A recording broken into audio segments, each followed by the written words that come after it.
We have three different triangles. Each triangle is divided into four parts. Different numbers are assigned to the corners of each triangle.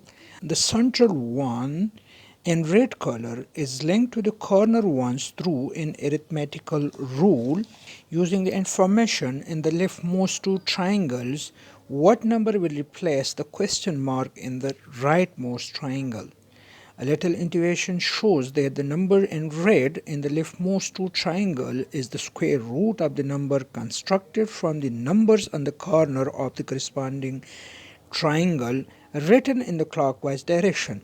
That is, for the first triangle we have this relation, for the second triangle we have this relation, and for the third triangle accordingly we have this relation. So 24 replaces the question mark.